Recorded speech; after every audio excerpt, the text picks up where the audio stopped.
Assalamualaikum warahmatullahi wabarakatuh. Perkenalkan, nama saya Ahmad Saputra dengan NPM 2012-01-1116 dengan dosen pengampu Ibu Siti Nur Hasanah SHMH dalam mata kuliah Hukum Waris. Dalam hal ini, saya akan meresum materi perkuliahan sebagai ujian tengah semester.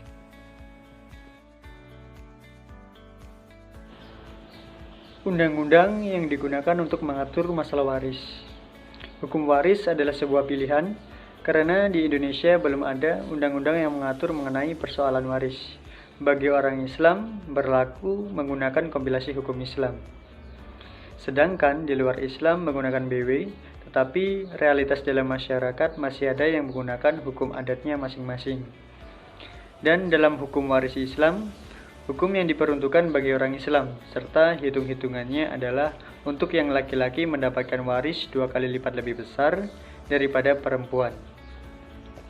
Namun dalam hal harta bersama antara kedua pasangan yang satunya masih hidup akan dibagi 2 terlebih dahulu dan 50% untuk pasangan yang masih hidup dan 50% lagi dibagi kepada ahli warisnya.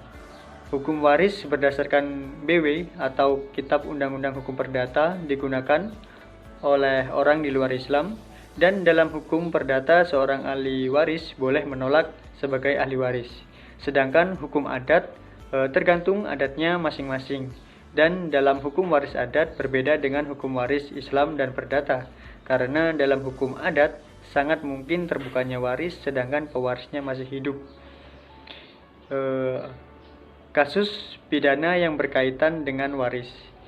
Ketika pewaris atau orang tua telah meninggal dunia sebelum harta warisnya dibagi, maka harus ada keterangan waris atau siapa yang berhak menjadi ahli waris yang sah. Biasanya, jika sudah ada bibit sengketa di antara ahli waris, maka tidak jarang terjadi pemalsuan akta waris. Misalnya ada anggota keluarga yang berhak sebagai ahli waris yang sah tetapi tidak dimasukkan ke dalam surat keterangan waris. Demikianlah hasil resum saya sebagai ujian tengah semester. Saya akhiri, wassalamualaikum warahmatullahi wabarakatuh.